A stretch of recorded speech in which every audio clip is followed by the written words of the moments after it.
What is going on, everyone? Welcome to the Eat the Chalk DFS podcast. It's your host today, Nick from CWE, pulling double duty, fresh off the Eat the Chalk NFL DFS podcast. Also, fresh holiday look. Snoop, I don't know if you knew, but it ain't nothing but a Christmas party. All right, I got the Snoop, or they should have put Snoop on there with Tupac. Yeah. It's okay though. It's forgivable. Fresh off a Thanksgiving weekend. I mean, really good luck. I've been having very good luck with these showdown slates up until yesterday, but hey, yesterday was just a complete and total clusterfuck. So it's not like you can really pat yourself on the back and say, all right, I really understood that, because it was just, first of all, pure dumb luck at the end when Marquise Brown caught the touchdown. But it still validated my don't play 5-1 claim. And at the end of the day, all I want to do is be right. Yeah. But I would have rather had that be RG3 on that, because I had Brown at captain and like my only good lineup. But like we said in the chat, if he was still in there, that play probably wouldn't happen. So right.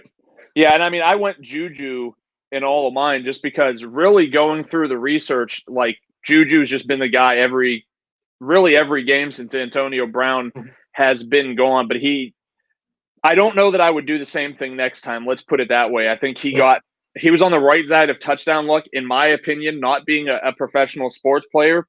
It did look like it would have been a better look to Deontay Johnson.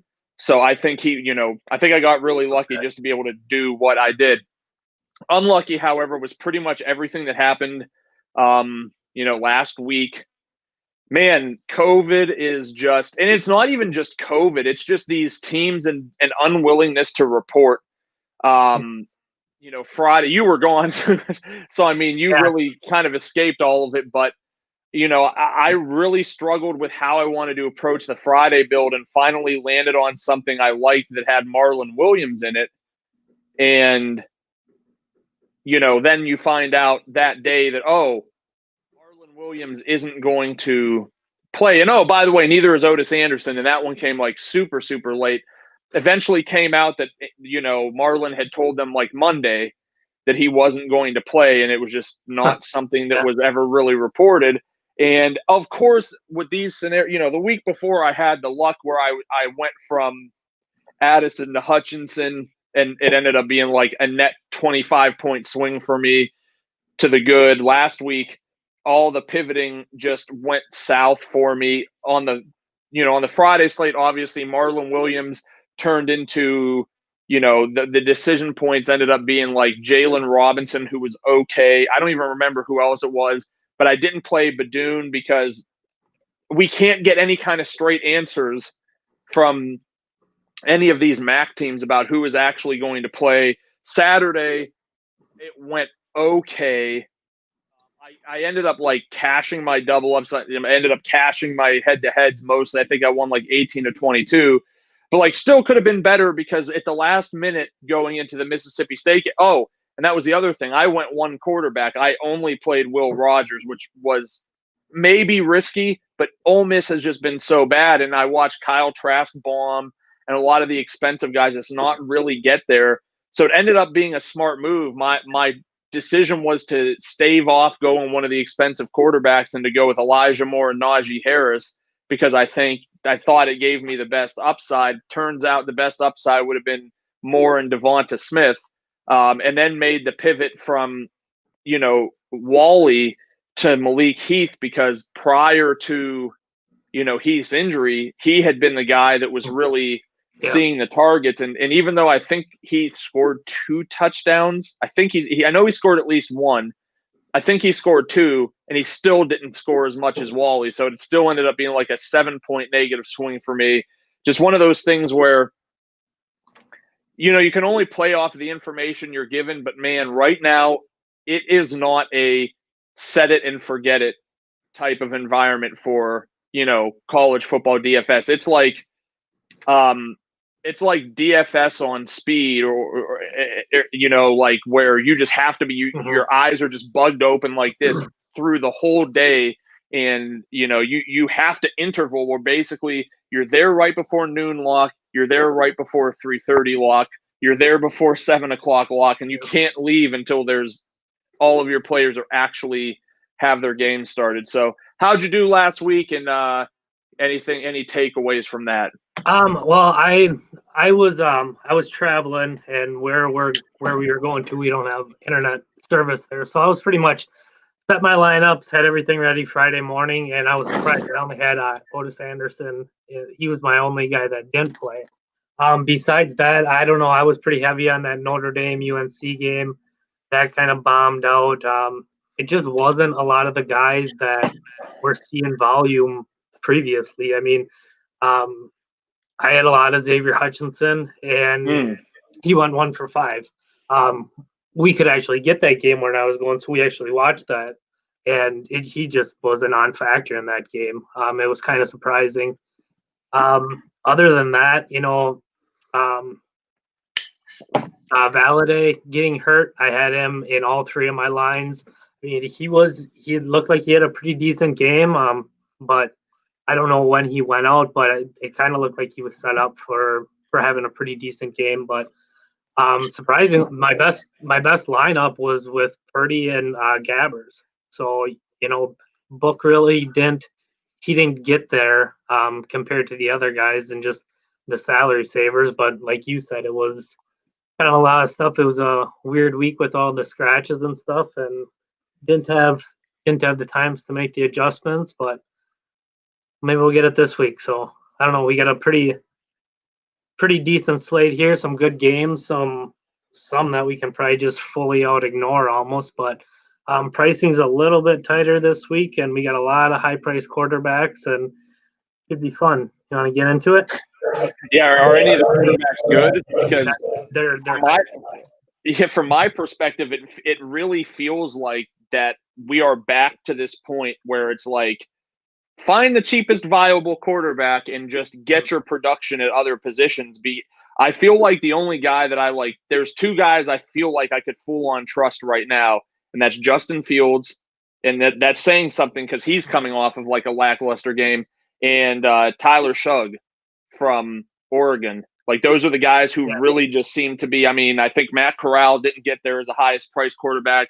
Malik Willis, he got to 30 points, which ended up being okay, but like not when you're paying $10K. I think you're really expecting like that 40 point.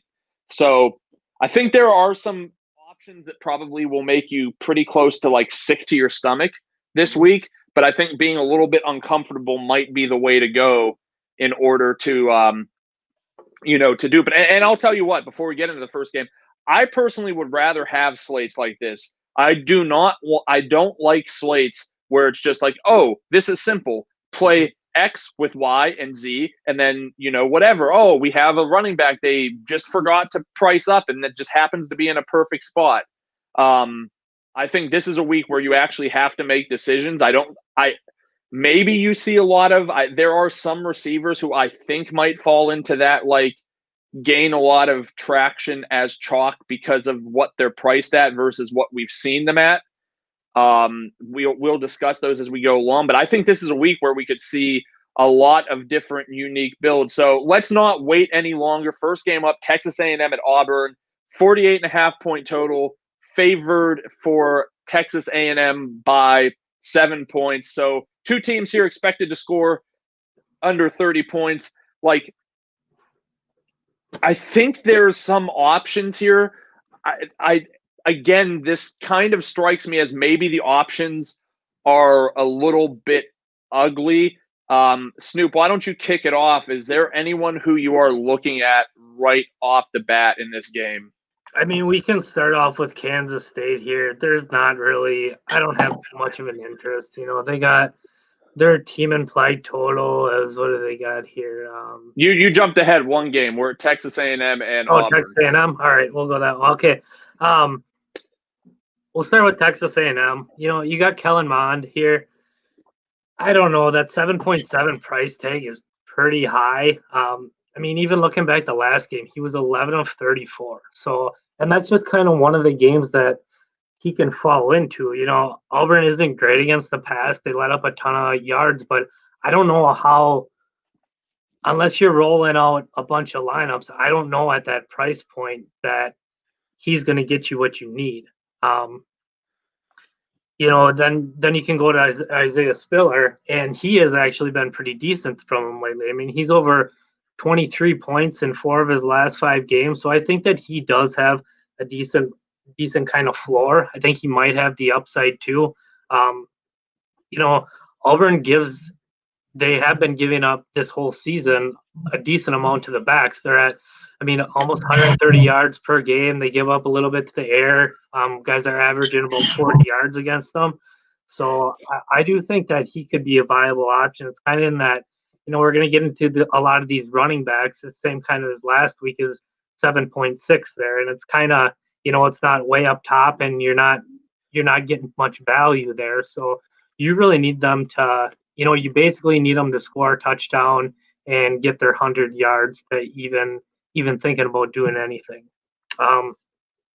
Their receivers are kind of, it's up in the air. They had this Ezekiel Jones. He came back. He's played in 3 games this year, and he's got 8 targets in 2 or 3 of the games. So he only went 1 for 8 last week. 8 targets, 1 catch, but that also goes to something about that Mond was, 11 of 34. So I think at 3.6, he could be one of those, low end guys that we throw in there. He got 8 targets. What if he catches 5 of them? What if he doesn't throw it at his feet every time? So, and you're sitting at a pretty decent price point at 3.6. Yeah, I think the biggest takeaway is that there was some weather in this A&M LSU game last week because the LSU side was terrible. Yeah. And some of that sure is quarterback play. And Mond, I don't know, he just hasn't really – it doesn't seem like he's really done it this year. He always performs well against Alabama because he gets a bunch of he literally just hustles. It's like he's Carson Wentz. He gets a bunch of junk time stats, and it makes it look like he's done really well when in the last 13 minutes of the game, he scores 90% of his production. So, with an increased price to Jalen Weidermeyer, which it's probably warranted, right? He's a big body. They used him a lot last year. Red zone threat. I totally get it. There's upside there for him. It's just after seeing him at 4.5 for 3 weeks in a row, you see 5,600. And even though I don't think it's a bad price, you're still I've been paying 4.5. I don't want to pay 5.5 for him. But and some of these guys got huge price bumps from even last week to this week, and he was one of them. There was a lot of guys that have been chalky for the last month who have got big jumps. Yeah. If he doesn't move up to that, he's had 2 games at 10 targets and caught 2 touchdowns twice this year. So, you can see that. I think if you'd be a little more, say he was 5'2" last week and he only jumped $400, yeah, it's just kind of the sticker shock that you see. We were paying this much earlier in the year for him, and now we got 1,000 more that we're spending on him. But it's the sticker shock because it's unwarranted. It was warranted last week to put him at 5,600, but to have him shit the bed relative to what you're expecting, and then the price jumps up, you're like, wait a minute, there's nothing that supports this, even though there absolutely is. But Hezekiah Jones at 3.6K, it's tough because part of me wants to say 8 targets in what should be a reasonable game script. I think Auburn's good enough to keep this close. I know A&M is highly ranked, but I think Auburn is. This isn't Alabama, right? Texas A&M is not Alabama. They lost to fucking Arkansas. This is a team that can definitely. I think they lost to Arkansas, or maybe that was Florida that lost, or maybe both of them did. I don't know, but I think they have a loss on the season. So the loss was to Alabama. That's right. So I know they've tough-ish, but I think that Auburn is good enough to get these players to be able to go to their ceilings. And college football is way different than the NFL. It's way less contingent on the other team actually doing anything, right? Any week, Terrence Marshall, before he decided he wasn't playing, could have had 10 catches for 220 yards and 3 touchdowns in the first half and not need to do anything because he's already put up 50 fantasy points. We see this. Ty Freifogel has done this a number of times this year already.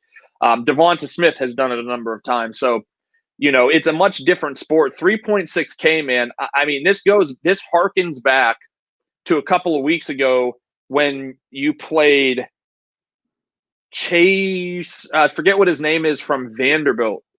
Not Cam Johnson, but Pierce. Chris Pierce. This feels kind of like that, where it is it makes sense play, right?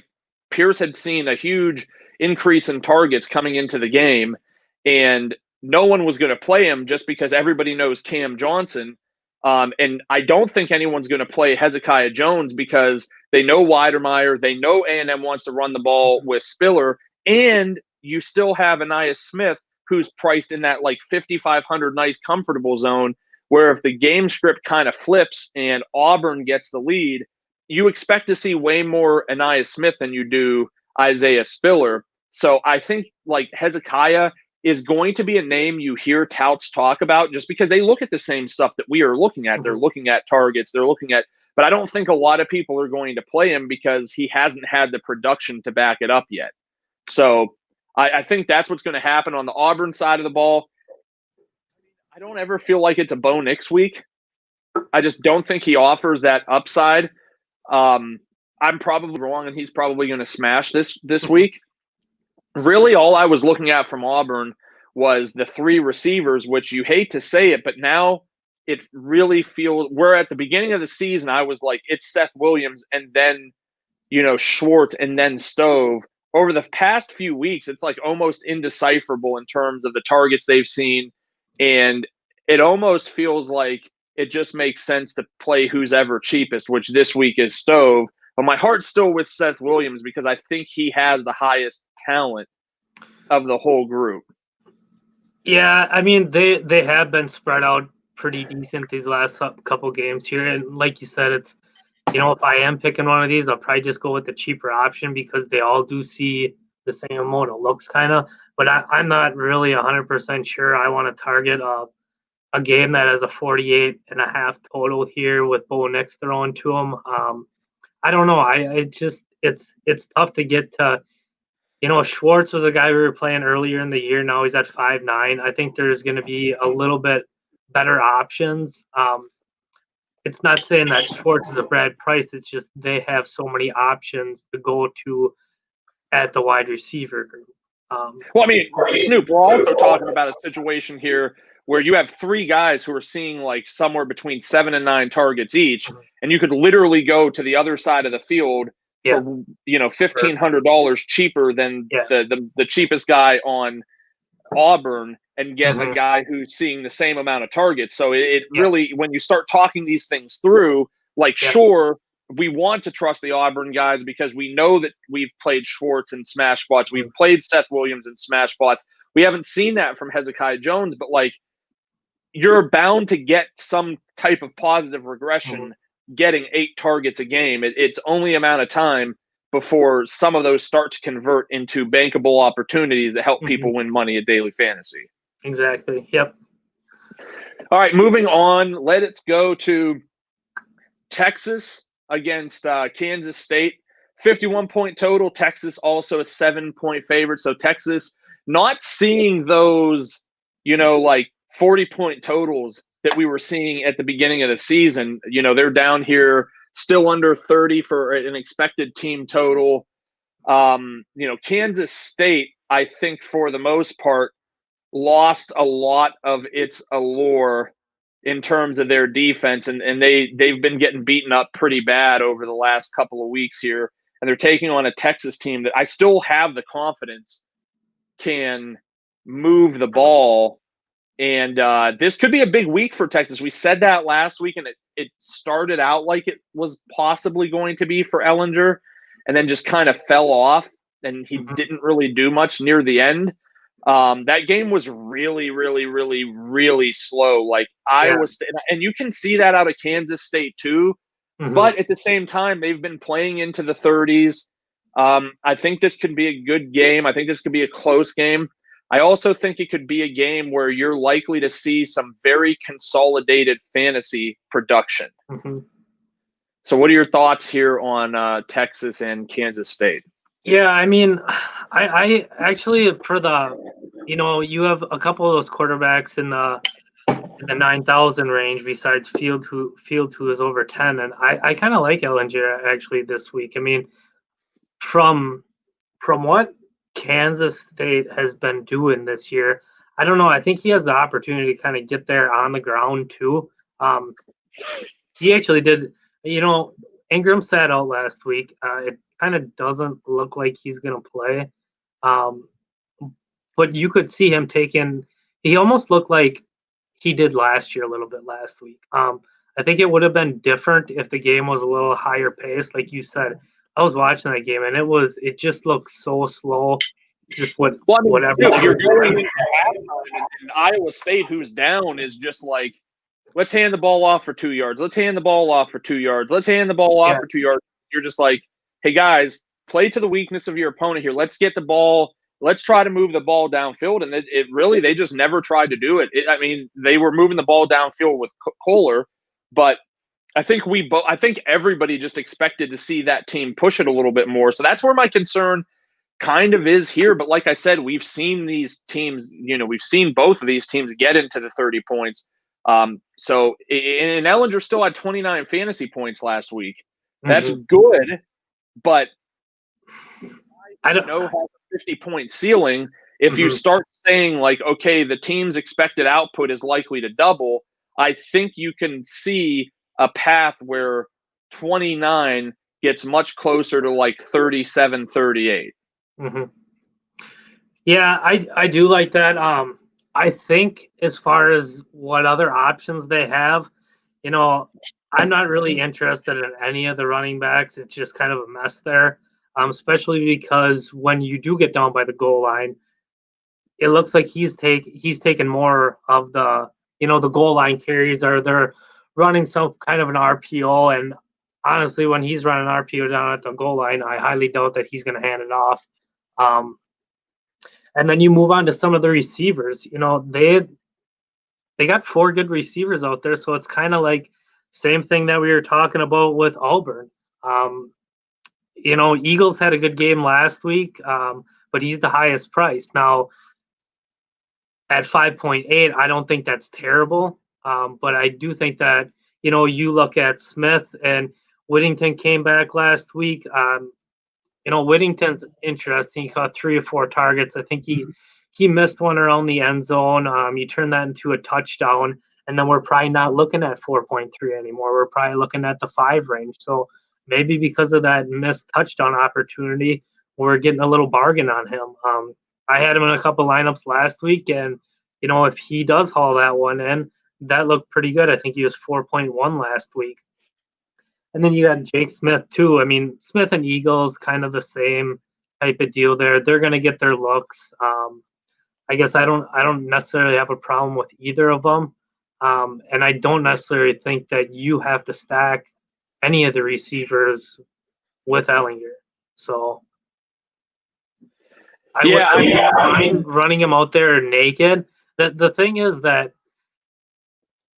say he's throwing 3 touchdowns, the chances that he throws 3 touchdowns to the same receiver is pretty slim, since the target share is so spread around, and they're probably going to be, long passes anyways.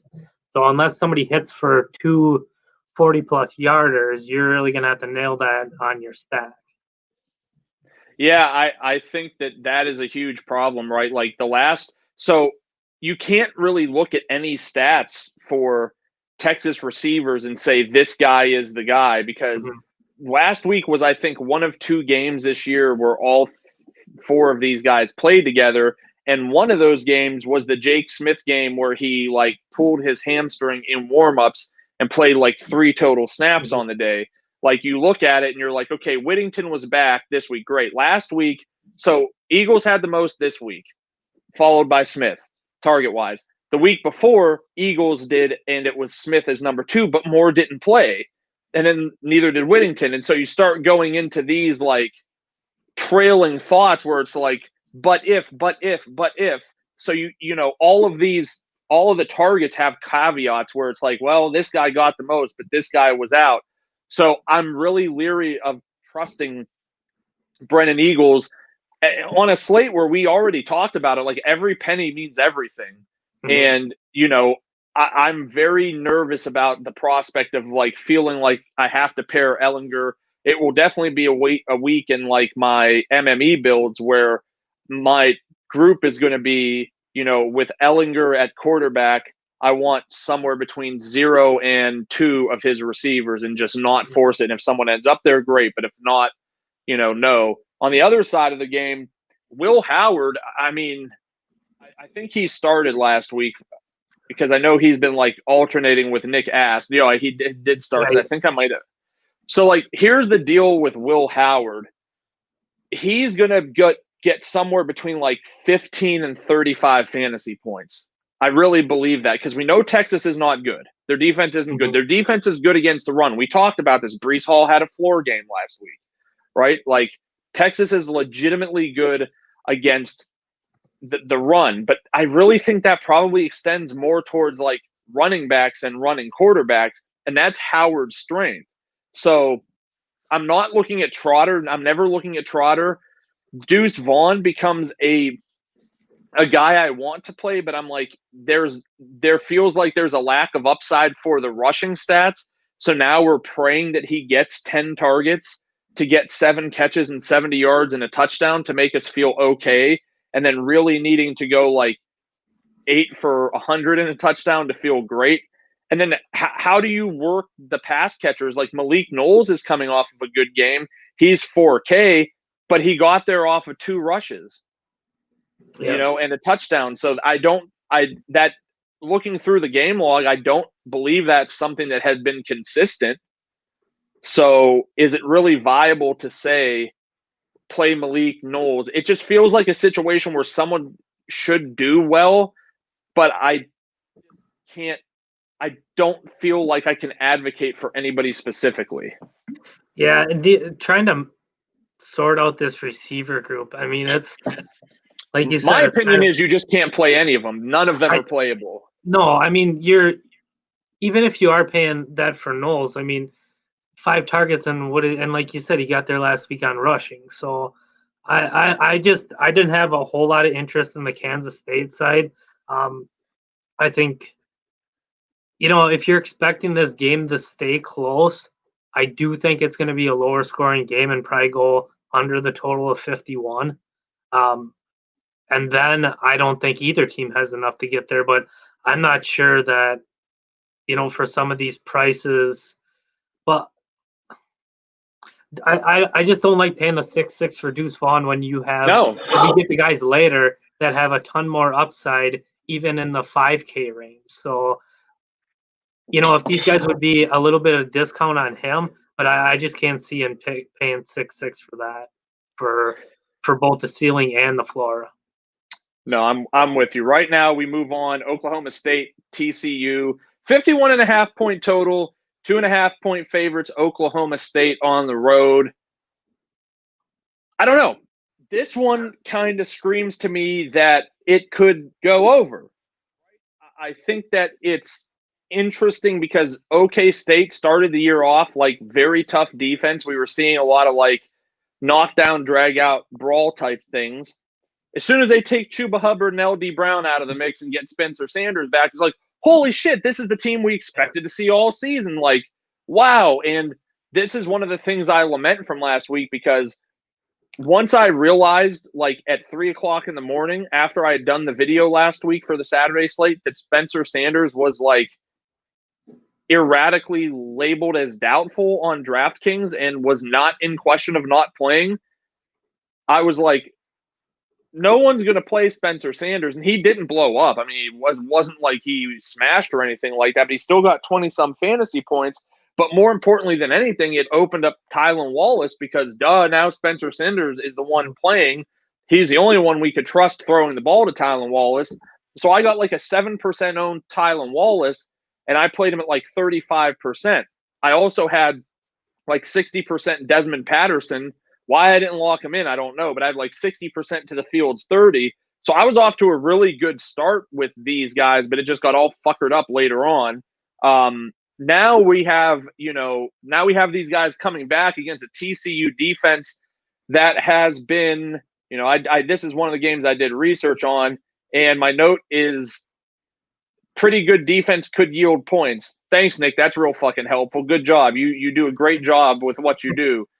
I just feel like it's one of those things where this is an offense that now seems to be clicking. It's a one-game sample size against a terrible defense in Texas Tech. So, again, you want to put the asterisk on there and say just be wary. But, I mean, look at the prices. We have Spencer Sanders under 7. We have Desmond Jackson at 6,200. I feel like, for the most part, TCU has actually been getting shredded pretty decently on the ground.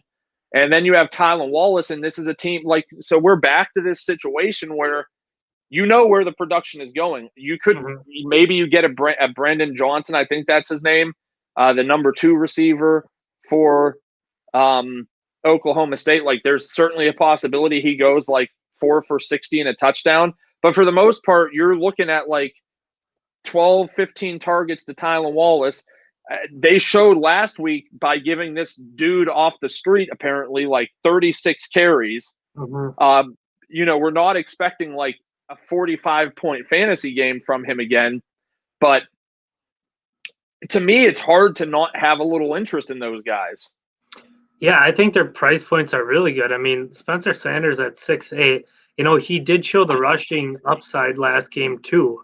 This was only the second time this year that he really got there in the rushing department, but he was up, I want to say, around 80 yards rushing last week and in a rushing touchdown. And like you said, where the targets are. If they play like it was last week, you kind of know it's isolated where this is going to go. And Sanders at 6'8", Jackson at 6'2", and Tylan Wallace, 7'3".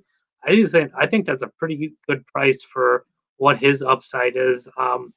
Even if you're not, playing them together. I don't know if it's gonna explode or something. You don't need to go all 3 in one lineup, but I think I'll have a decent amount of Jackson at that 6.2. And this is another thing when you're talking about even from the last game. Would you rather pay 6.2 for Jackson or go 6.6 for the guy from KU? So I don't know. I have interest in all 3 of those guys. Yeah, it's a very tough read because obviously, the game he put together going over like 240 and having 3 touchdowns is, we know he's not going to replicate it, but fortunately he doesn't need to. Like, if he gets 100 yards and a touchdown and a catch or something, like, he can get there for sure at that price. I'm totally good with that. And Wallace, if you shift a touchdown to Wallace, you're at like 35 some points easily with what he's able to put together. So I love the idea of doing it. I still don't think they're going to be like super, super popular this week because, again, like I said, TCU feels like it's a good enough defense that maybe players, maybe people don't go that route.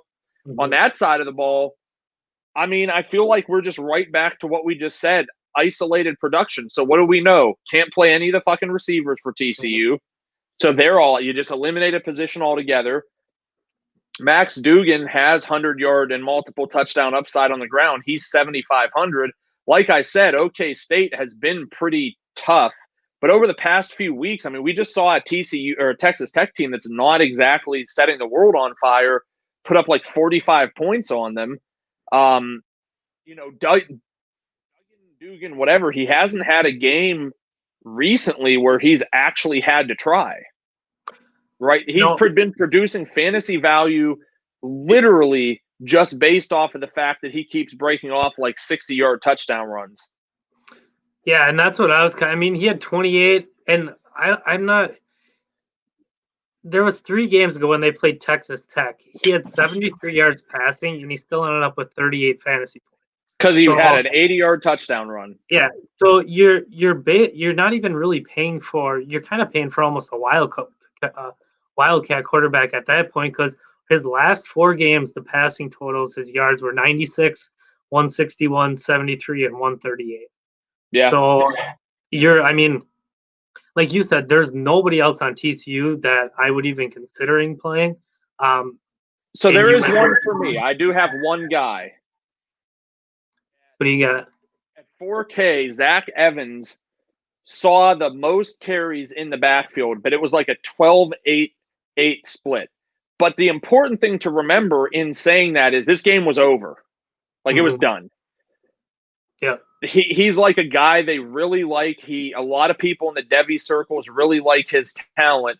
It's not often that you have a guy at 4K who's got 100-yard. And look, touchdown variance, we know how that could. Just look at Desmond Patterson last week. He scored 3 rushing touchdowns, and he had a big game. But that could have easily just been like Tylan Wallace, breaks out of tackles twice, and he still has, like a 220-yard, 1-touchdown game, which, hey, at 3.5, that was going to be more than great, but it could have been a much different total. So what stops, TC, what stops this game from being close? And, Dugan running into and Evans running into, and at 4K, like, the only problem is I don't know, was it just because it was Kansas? I really don't know. And I think oftentimes one thing I'm certainly guilty of is trying to force what I want to happen in a game into my lineup. But I think there is a window where before the end of the year, we can see the Zach Evans explosion. And if the game stays competitive and he was getting his carries when the game was still, first, second quarter, I mean, what happens if he touches the ball 15 times and he's able to remain efficient and he posts 120 and a touchdown at 4K? Like, all of us are happy with that. Yeah. So I would personally look at him. Yeah, and that's a 4K running back that's getting them carries. I think I'll definitely throw him in my player pool and take a deeper dive into that one. Really, what I was looking at was just how split their carries have been over the last few weeks in the backfield. But yeah, Evans at 4K, that could definitely be an option this week. Yeah, I don't think it's a cash option. I have to keep saying that out loud to myself because I know myself and I'm going to be like, but my cash game lineups are going to look really sexy if I push Zach Evans in there. And I just need to keep myself from doing that because as smart as I can sound saying these things, I don't listen.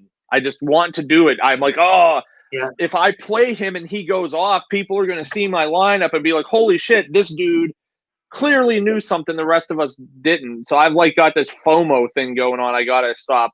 Next game up, I expect to be, it has to be one of the most popular ones in terms of where people are going to gravitate. And that's Ohio State against Michigan State. 59.5 point total. What is going on? Can we break 60 points? Lord have mercy. I guess we need better Big 12 games on here. I think for the night slate, they're probably all going to be over 60 points because I know Oklahoma's on there. Still, we have a 23.5 point road favorite in Ohio State. Michigan State still, though, expected to score like 18 points. And it's important to talk about that because it's 18 points on a team where they're not really, none of them are really priced properly. So we'll get to that, but obviously, like, what do we need to know about Ohio State? In my opinion, Justin Fields does too much to be able to stomach paying 8.3 for Master Teague. Trey Sermon was kind of a guy that I was eyeballing in the matchup against Illinois last week. I don't know in 2020 where Michigan State ranks compared to Illinois. Like, are they worse? I really honestly don't know. So, I mean, I think Sermon could potentially be a little bit viable. I think Fields has got to be where people are looking at to start just because, I mean, you feel like it's got to be like a 40-point floor. His targets are going to be, Garrett Wilson, which ironically in my projection model, Garrett Wilson projects higher than Justin Fields, and Justin Fields projects at 40 fantasy points. So that just shows you just on a pure numbers basis how good Wilson has been this year in terms of like how many targets he's seeing. Basically, when I value my touchdowns, a receiver gets a percentage of the touchdown based off of how many targets they get. Because I understand some people get targeted in the red zone more, but at the end of the day, that's how you get those like ceiling performances from guys who are typically like possession receivers. Because at the end of the day, if someone sees the bulk of targets, they're going to have games throughout some type of a span where they break tackles and they score, and then the guy who normally gets the red zone looks doesn't get them, and he doesn't get touchdowns, and the guy that normally scores like 17 ends up scoring 30 because instead of getting no touchdowns, he got 2 touchdowns. So that's probably why Garrett Wilson ranks so much higher, even though I think Olave has seen more of like the touchdown work. But that's where you know the production is coming from. Do you think I'm missing anything on that? No, I don't think so. And I watching that last game with Ohio State, Teague broke off that one huge run. That's kind of uncharacteristic. Before that last game, he hasn't done a whole lot special. He's around the 20-point mark, but I just don't think that I can pay 8.3 when you have a guy like Justin Fields that is going to get so much of the productivity that T has to do what he did last game to get there. I'm not. He looked great last game, but I don't have any interest really in a running back in Ohio State's offense because that's not what they're really geared to do. It's put the ball in Justin Fields' hands, let him throw it to Wilson and Olave. I mean, and both those receivers are definitely unplayable. I mean, the thing with going Wilson, he is 1,600 more. So depending on how you're constructing the rest of your lineup, I don't think either of them is a terrible idea. If I am playing Fields in tournaments, I will have one of the receivers stacked with him. So you're saying though you don't think you're playing Wilson and you don't think you're playing Fields in cash because I know that the upside's there, but man, that's a lot of money to be paying. It's tough. We can go through and see if we got enough value here. I think there's a lot of good receivers that have, the opportunity at 30, 35, and just getting a couple of those guys closer, maybe saving and going down to some of these other quarterbacks that we like. You're gonna, Fields is probably going to get you around 35 points easily. But I think there's a lot you can save $3,000 and find that 35. The receiver position is much more volatile, but I think it's a little different in the college game with some of these matchups that we have a little bit later, where I'm willing to go with the guy that's getting 10 targets and hopefully he'll be able to get there. And the quarterback that I go down to, there's some guys here that I think are pretty safe for the 25 floor mark. So yeah, so let's talk a quarterback that might not be safe, but like I can see a path to where he gets there. And that's Rocky Lombardi in this game at 5,100. Like, so you're paying less than half of what you're paying half of what you're paying for Fields. You do not have the upside, right? We're not having that discussion. Like for Lombardi to get there, he's going to have to throw for 506. Don't see that happening. It is worth noting that Ohio State's defense, like, it's good, but it gives up points, because I think they get ahead. They probably pull some guys out because most of these guys have NFL futures and they're not trying to fuck that up for anybody. And also, it doesn't matter if they give up 28, 32 points to teams if they've scored 50, right? Like, it's just like, whatever, no big deal. Just let them do what they got to do. So there's a world where Lombardi can easily get 250 and 2 and possibly 250 and 3, and he's 5,100. Is that only 20 points? Like, it might be 18 to 20 points, but it's like, would you play a receiver at 5,100 who is going to get you 18 to 20 points? I think the answer is yeah. Right. I know you look at it in a different context because you're like, well, it's the quarterback. I want him to get me more. And like I said, I think there is the possibility. I mean, we've seen Clifford produce okay results, maybe even good results. Like we saw Penix go absolutely fucking nuclear. And then the following week look like he's never played quarterback before in his life. We've seen a couple of different – I think even I don't remember who else it was, but I was looking at the stats and I was like, yeah, these guys.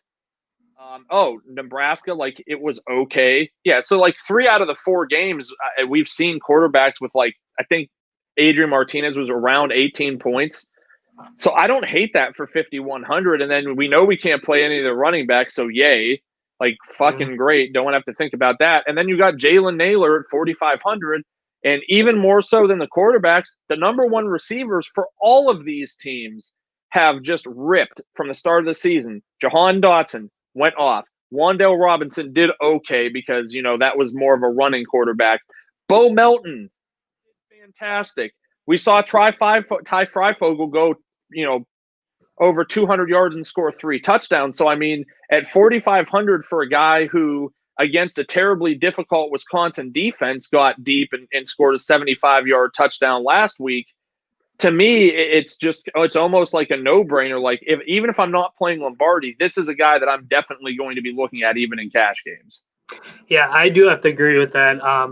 That's kind of one of the interesting things I seen, like right when I flipped open the slate and I was scrolling through, just kind of seeing going position by position. And I seen Lombardi 5.1 against Ohio State, and it was even the game against Indiana that they got up by so much, they kind of laid off, and that's where Indiana kind of came back, and it's all garbage points. So if I can get a quarterback that can get 5.1 and pair him with Naylor, that's 4.5.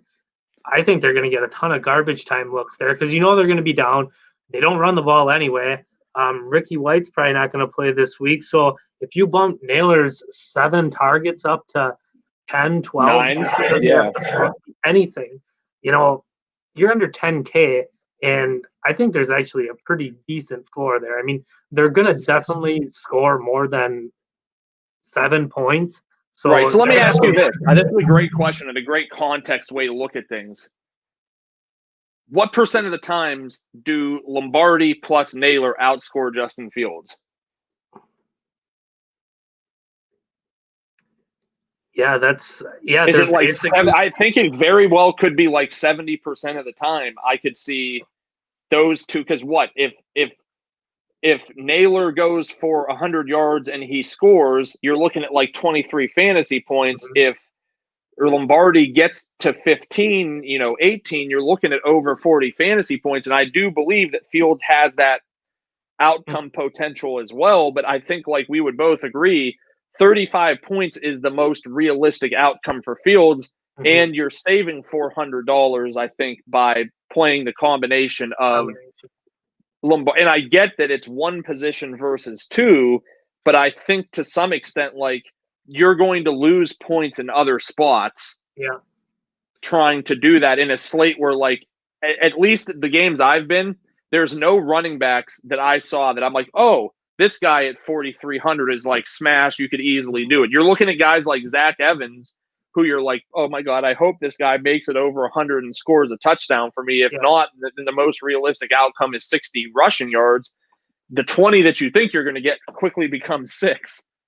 Yeah, I think that's a really good point. I think it's a really good combination that, honestly, I don't think many people are going to go there in tournaments or anything. Do you think there's too many people stacking Michigan's quarterback and the receiver against Ohio State? Yeah, I mean, nobody did it with Penix, and Penix is like markedly better. And I'm 95% sure the price was still not like, I think Penix was probably like 6.3, so it's a little bit different. But we also had seen like multiple 30-point outings from him already, so it was kind of like a warranted price. It wasn't like Lombardi, who has kind of tripped over his dick all year. So I think it's definitely something I'm looking for. Finally, I feel like we get a little bit of a better game. 61-point total. Purdue at Nebraska. Purdue 2-point home favorites. A lot to like here, except for what's going on in Nebraska, because for all intents and purposes, it looks like it's back to the Adrian Martinez show with Luke McCaffrey popping his head in here and there. I will say this, like, McCaffrey was a guy that we were excited for last year. I think we were excited for this year. And I still don't have much faith that Purdue is like that good of a defense. I think they fall into the Texas mold where they're actually pretty good against the run. I mean, they held Muhammad Ibrahim to just 100 yards and a couple of scores. But other than that, they've really stifled. And I know a couple weeks ago in our chat, like I like poo-pooed it, like I had not enough games played, but they did it against Ibrahim, who's had multiple 200-yard rushing games, and then stopped pretty much everyone else. So you can kind of see a path where this becomes like Martinez running, because I never look at run defense against a quarterback as the same as I do as against the running back. You know, it's entirely different. I don't think that stuff is necessarily like consistent. So I really don't hate Adrian Martinez. 7,200 is like a tough pill to swallow, but we know the matchups here, it should be favorable to him. You know, he's got Wan'Dale Robinson, which in my opinion is just, you know, at his price, even at 6,900, like to me just feels like I hate using the word lock because obviously there's ways it doesn't work out. But for me, when I'm looking at it, I'm like, yeah, I feel like there's an easy 20 points to be had here for Wan'Dale. Do you know anything about Mills? I think he's probable, and you're right. Yeah. I think that does definitely like reduce, because if I'm not mistaken, like Robinson had like 18 fantasy points or something like that last game, and like 20, and like 44 of those points were because of rushing attempts. Now, that being said, you know, I don't know. He's not going to get 16 attempts like he did against Penn State. I think we know that. But I also don't think it's out of the realm of possibilities that that's just what he gets out of the backfield, and that it's the other kid who's been playing backup that just gets sent back to the bench. But it's not a good matchup anyway. Like I want 10 catches from Wan'Dale. I think if he gets us 10 catches, like we are looking at what he needs, because you're right. Again, this is one of those situations where I get blinded by what I think the talent level of the player is, and the matchup makes sense. But on this slate, 6'9" is a lot to ask. And I don't think we've really even touched on a single running back yet that we're like, hey, I want to play that guy. Mm-hmm. So I feel like we're going to need money for our running backs. Maybe not. I haven't, like I said, we haven't got there yet. I haven't even looked at the slate past this game. But I do like Wan'Dale Robinson. And then on the flip side of things, and then you could talk about the whole game, you know, there's 4 players on this Purdue offense, and that's Jake Plummer, Xander Horvath. Wow, has he just been ultra consistent. But again, I just don't think there's a ceiling there. I think you're looking at the same situation as you're kind of looking at Master Teague with, and it's like, yes, his likely ceiling is probably going to be in that like 24 point range, because this last game they appear to have just done some weird stuff in the passing game where they just weren't passing a lot. And then you get over there and you know David Bell he's the number 2. It's not even a 1B anymore. It's the number 2, but he's somehow priced higher than Rondale Moore at 6,800. And again, you know, it just said this about Wan'Dale, but you see that price for Rondale and you're like, you have to pay that. Yeah, I guess I'll go to the Nebraska side. I guess I was trying to look at this game, and I really honestly don't have any interest in any of the Nebraska side. The one reason for Martinez is they've kind of been, you know, they're bringing McCaffrey. I'm not too interested in paying 7.2 on a quarterback split, and I think that Robinson is actually a little bit overpriced compared to Rondale Moore on the other side of the game. Just because I think that Nebraska has looked terrible and Purdue's passing game has looked a lot better. I think there's more of an opportunity, even though, you know, you have Rondale Moore and Bell there. I think there's a bigger opportunity at the same price point that Moore gets there more times than not than Robinson does. And actually, Plummer, he's looked pretty good. And 7.9, since he's came in and replaced O'Connell, he's had over 35 pass attempts in both the games, 25 and 31 points. He's got a pretty solid floor, I think, there. And pairing him up with, Bell and Moore, two great receivers, I don't have a problem paying that price for either of them. I can't really get there paying 8.4 for Horvath. That seems like quite a bit for a guy that's probably going to get 15 rushes and five catches out of the backfield. I mean, you're gonna need 2 touchdowns and a pretty decent game for him to get to that 8.4 price tag he has. Yeah, I'll agree with you when you're looking at the Purdue side of the ball versus Wan'Dale Robinson. I mean, like, if you tell me whose stat line is 12 for 150 and 2 touchdowns, like 98% of the time, I'm going to say it's Rondale Moore, and that's despite having another highly talented receiver on the team, whereas Wan'Dale has nothing around him. So you're probably right. Again, I haven't actually, because I'm not finished, so I actually haven't found all of the silver gold nuggets that I'm going to try to build my lineup around. I know I want to use Naylor. I think that's literally about as far as I've gotten is Rondale Moore and Naylor. But if I had the cash, I think, and honestly, Horvath is probably safe. Yeah. Right. Yeah. If you think you could get value at other positions, like 8.3, I feel like I'm getting 20 points out of Xander Horvath. I don't want to be on the wrong side of that because I think it probably crushes you if you get 7. Whereas I don't think Breece Hall, I don't think Kyron, I don't think those guys have that low floor. But God forbid somehow Nebraska gets ahead, and I know Horvath is active in the passing game, but I think that ticks way more towards the targets for Bell and Moore. And this is the highest game total we got to so far. It's 63 points. So they are projecting this to be kind of a higher scoring game. I mean, you're 10 points over the total of a lot of these games here. So might be a little bit more offense than people think in Nebraska and Purdue than you would think. All right. We know that Liberty Coastal is canceled, and I think now it is Liberty and BYU, right? Or is it BYU and Coastal? Coastal. I think it's Coastal BYU. Yeah, so that's not on the slate. Don't have to worry about that. Another blowout game expected here. Syracuse, Notre Dame, 51.5 point total. Notre Dame, 33.5 point home favorites. Man, the Syracuse team getting the big ol', 9 point total.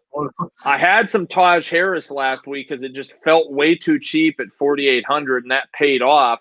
Just not very convinced we're going to see it against Clemson, or I'm sorry, against Notre Dame. And then you look at the Notre Dame side of the ball. There's no point talking about Syracuse, right? No. We're both in agreement. Not very optimal to take players from teams that have 9 point totals. You look at Notre Dame and you're just like, okay, book is at 9,300. Hell of a jump for a guy who, vastly underperformed last week. You get Kyron Williams up at 92 against a Syracuse defense that has just been god awful. Then you have, Javion McKinley, his price jumps, 1,500, 1,800. You get Ben Skronik, who his price even jumps quite a bit, 900. Not to mention the fact that, Braden Lenzy could catch a touchdown pass. There's multiple people here who can catch touchdown passes. It's very hard when you look at a team that has this kind of total. You look at Ohio State and you can reasonably tell yourself there's not as many windows for Master Teague to eat into Justin Fields' production. You look at Notre Dame and you're like, yes, it's entirely possible, and not even possible, but likely that Kyron Williams and Ian Book directly negatively correlate with each other. And so if you pick the wrong side of that fight at $9,000 a piece, more than $9,000 a piece, it is going to be a very long day. On paper, it says this is going to be a Kyron Williams game. We saw it against Duke. We saw it against Georgia Tech. We saw it against Florida State, that he doesn't just go off against teams like Clemson, that he will go off against garbage teams too. So my lean is to go to Kyron. But honestly, I don't know how I feel about saying, yes, this is a cash game play at 9,200. Yeah, it's really interesting with the 33.5 point spread.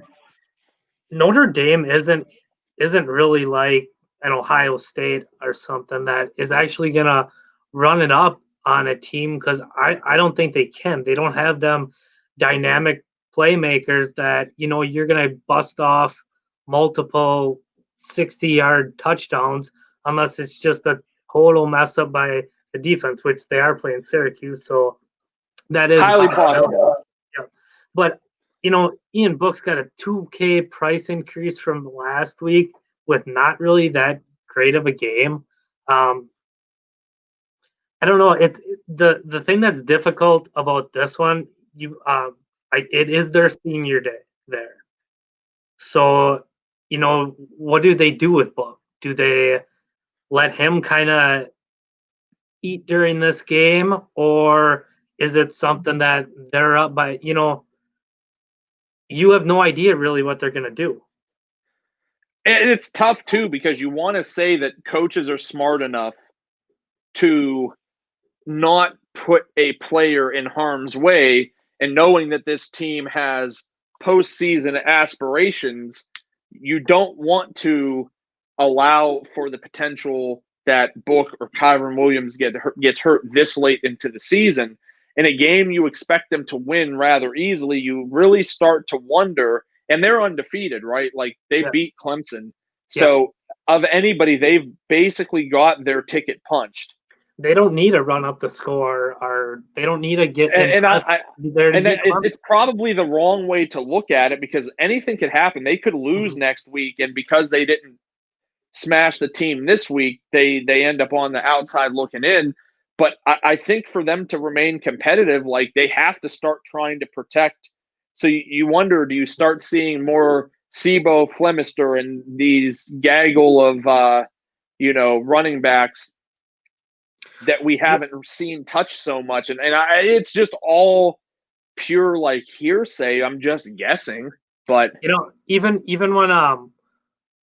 when Notre Dame was playing Boston College and Williams, he got kind of banged up in the second half, and they held him out for precaution. So he had an injury a couple games ago. They're all in great spots. I think Williams is in an awesome spot, but I'm not sure if I'm willing. I mean, but then again, he could play 3 quarters, smash, and get there. Oh, easily. There's no reason why. He could easily get there in 3 quarters. He could do everything he needs to in that time. In this game, he could get there in the first quarter. There's a scenario where he's got 120 yards and a touchdown, 2 touchdowns, in the first 3 drives. So it's not a situation where I'm going to fade him. But, like, again, we've talked about, like, we could save money at quarterback. We could save money with Naylor. We could save money with Hezekiah Jones if we really wanted to. I'm sure there's going to be other guys.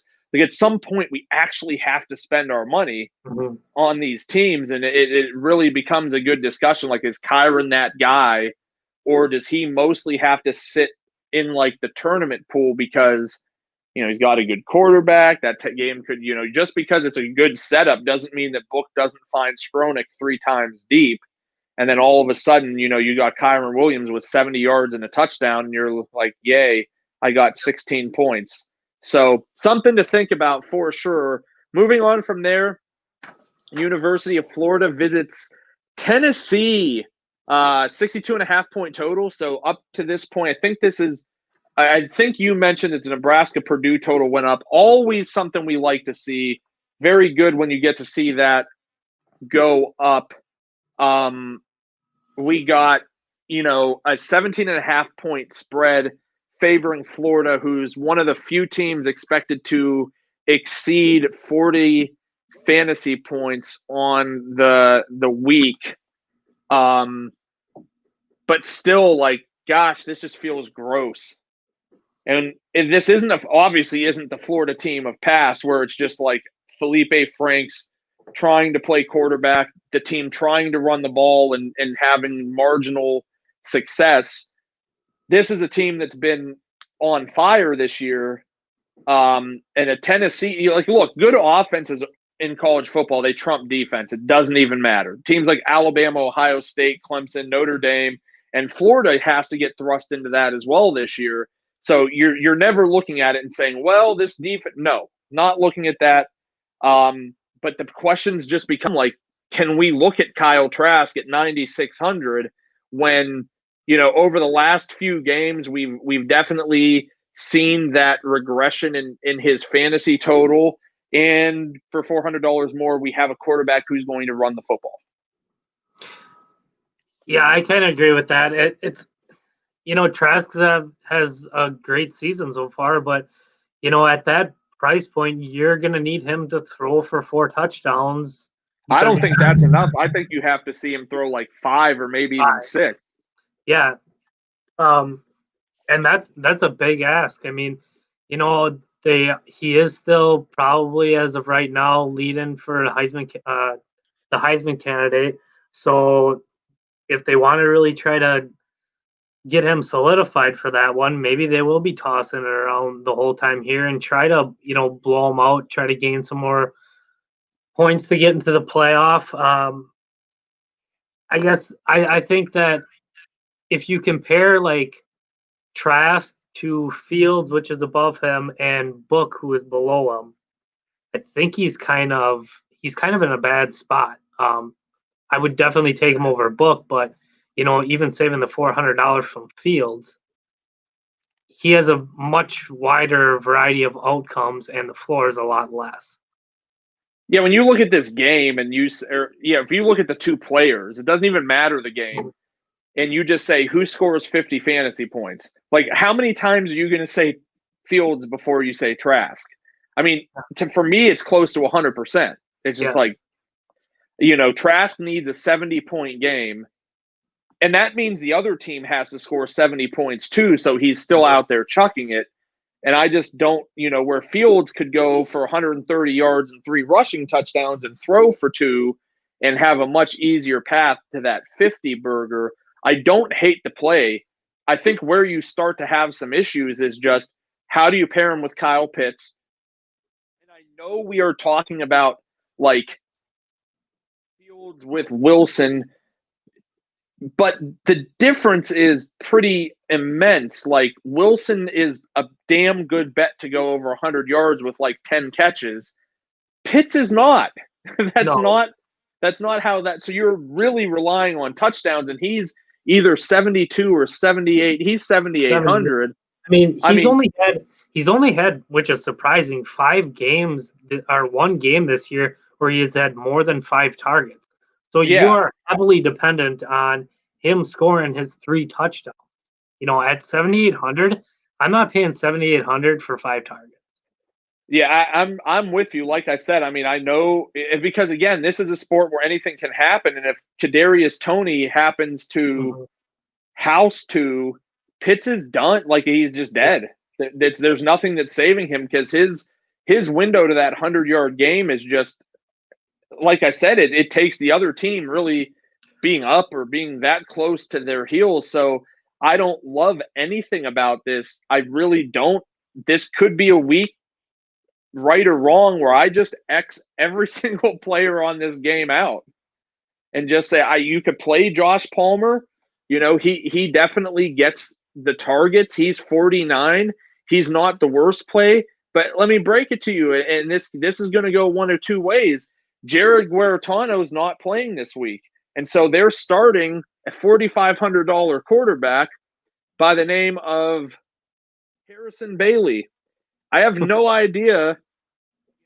I have no idea what they haven't named him the starter. I'm trying to get it because Brian Moorer lists him as a backup quarterback ahead of the game for Florida. It's expected that Bailey is going to be, the starter, but JT Strout also in that discussion. So like, and the worst part is it's like a reasonably favorable matchup.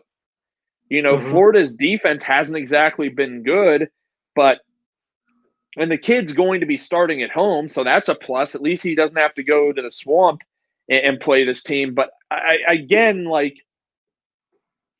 without knowing something about this kid, which I don't, and I'm going to have to research him, but if he runs, if he runs, call me crazy. This team is still expected to score 22 points. This team is expected to score 22 points. If we find out he's a somewhat mobile quarterback, is he in the discussion? He's $4,500. There are some receivers on this slate. There are some running backs on this slate with 25-point floors and 40-point upsides. So it's almost are we really looking at the path of playing two quarterbacks at less than Justin Field? I'm going to lean probably not, right? I don't think the system in Tennessee, I don't think is necessarily built right now for that. So it's probably going to be more of a pocket passer, which at that point, maybe in tournaments, just because they're 4,500 and you could build some real neat teams. And if the kid goes out there and goes 302 and gets you 20 points and Palmer scores both of those touchdowns and goes over 100, you got this nice little, under 10K stack that's combined for 40 fantasy points. The exact same scenario we were talking about with the Michigan State guys. But overall, this feels yucky. Yeah, I just think that everybody's overpriced. The one guy, Eric Gray is interesting for Tennessee, but I don't know if I want to spend 7.3 for the. He's definitely getting the touches. He's their main workhorse out of the backfield, but are they going to be? They're not going to be able to run the ball. Unless they run the ball when they're down by how much. I just think that the guys that you want to play in this game are way too high priced. No, I'm with you 100% on that. Let's move on. West Virginia and Iowa State, 49.5-point total. Iowa State, 6.5-point home favorite. This is actually interesting because we basically have what could possibly be maybe not the two best DFS running backs on the year, but pretty damn close to it in Breece Hall and Letty Brown. And it would not shock me if both of these guys get there. And I know they're both you're looking at it, they're 87 and 8K. But there's some intrigue to me because I'm not looking at anything else on the West Virginia side of the ball. It's just a whack-a-mole at receiver. I don't think Doji has enough actual upside to get there. So that really writes off the vast majority of the rest of the game for me. Admittedly, I haven't gotten to the research portion of this, so hopefully maybe if I'm wrong about the receivers, you can kind of quickly correct me. And then on the Iowa State side of things, we saw Brock Purdy in just about a perfect fucking position last week, and he just didn't do it. And, I'm sure Kolar is one of those guys who got priced all the way up. No price. Nope. He's 4,800. That didn't happen. The prices on Hutchinson and Kolar are reasonable, so I guess I don't hate them. But like I said, I just feel much more comfortable living in the running game here. Yeah, this one's kind of tough. We got a 49-point total and probably, like you said, two of the better running backs in college. So,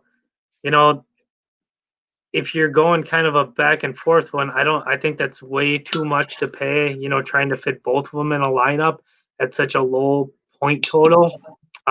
You're pretty much going to need them to just get all the workload and start smashing touchdowns. I guess on the West Virginia side, Dogie, he's been throwing the ball quite a bit. He's at he had 40. I think he's getting around. He's at a couple 40 attempt games.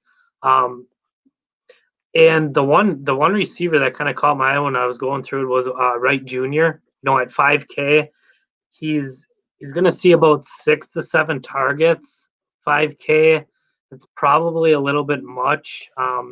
I think it's that 5K price point, there's a whole bunch of these guys in every game that are going to get 5 to 6 targets. So it's pretty much just trying to cherry pick the one that catches his 5 balls and gets into the end zone. So I don't know, on such a low point total and teams that want to run the ball with 2 good running backs, I'm not really sure that I can do any on the West Virginia side besides Brown. Right, maybe. If something else comes up in that 5K range, the other receivers I'm looking at. As far as the Iowa State side, I don't know if I can go back to Purdy. I mean, he did have he got there last week, but he looked awful. It was a struggle watching him play, and just if I'm not looking at it, like I couldn't get service, so I didn't actually know how it related to DraftKings points, and I almost shit my pants when I seen that he got there. Just watching him play in that game, he looked. I mean, basically what he's looked like all year, just kind of lost and just kind of luck boxed his way in there. And now at 7K, I don't think I'm willing to go up there, especially if you're just going to pound it with Brees Hall this week. And the receivers, Hutchinson, Kohler, the kind of guys we were on last week, and then they came out that first drive and they were throwing it to guys that weren't. I mean, Hutchinson wasn't even a factor in the game at all. Shaw had a decent game, but you have now at this point, I don't know if you have any idea what they're going to do. You're right, because I forgot the biggest key to that was like 5 minutes before the game, it came out that Tariq Milton was back, and I was like, he's been injured all year. Like, I don't think it affects Xavier Hutchinson. So about that, I think it affected Xavier Hutchinson. And like you're saying, I think that this is probably outside of Kohler because he's 4.8K and he does see targets every week. Like I'm and even at that, I'm still probably not going to play him at what is likely to be increased ownership after last week at a position where most people want to spend down as it is.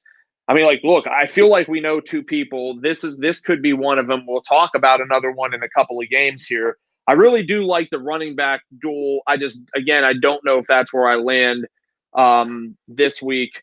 Next up, we've got Iowa and Illinois, 51 point total. Iowa, a 13.5 point favorite, expected to score over 30 fantasy points. Like, dude, what are we supposed to do here? Like, I don't see myself playing a single person on this slate except for Tyler Goodson at 7,400 or in this game. That's it. And even that, I don't even know if I want that, because look at last week. He got, Sargent came in and sniped his touchdown at the goal line there. So that's kind of what ridiculous.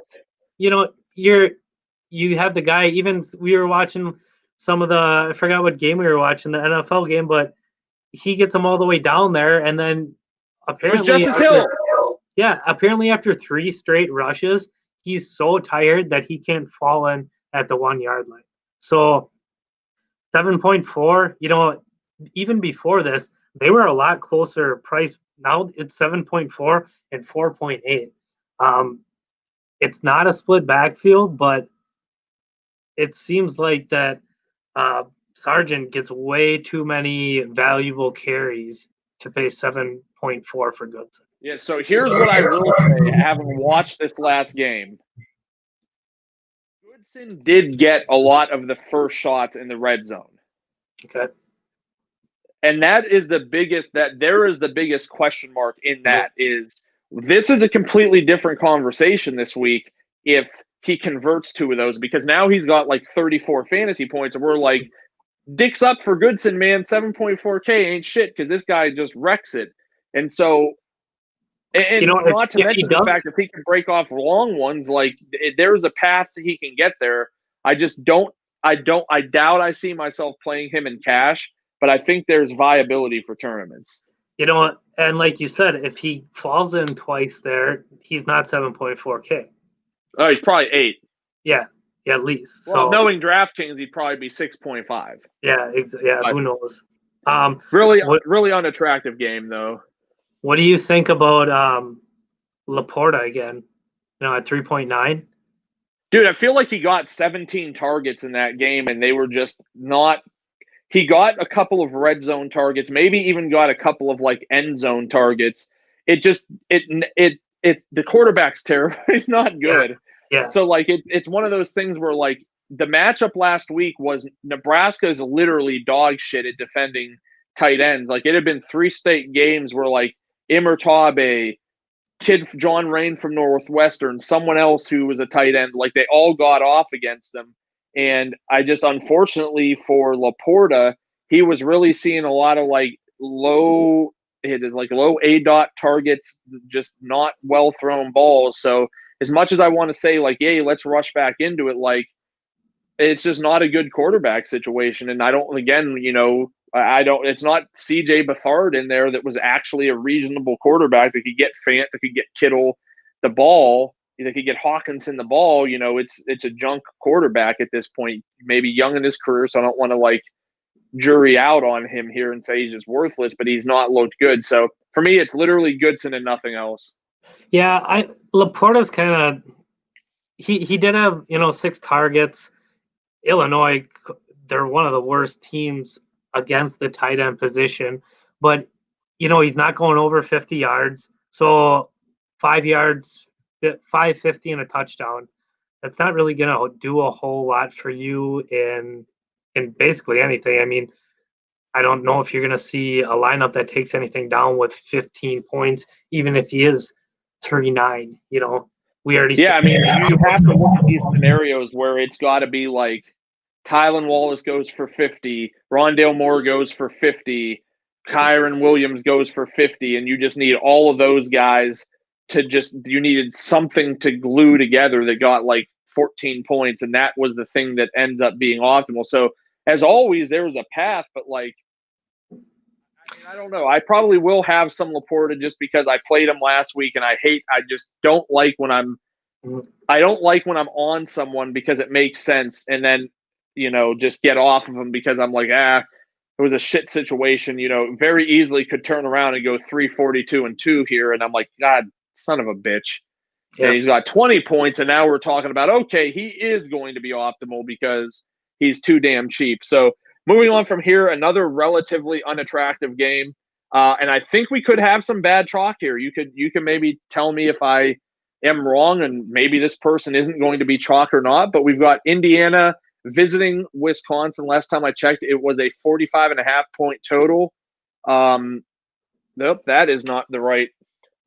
It was a 45.5 point total.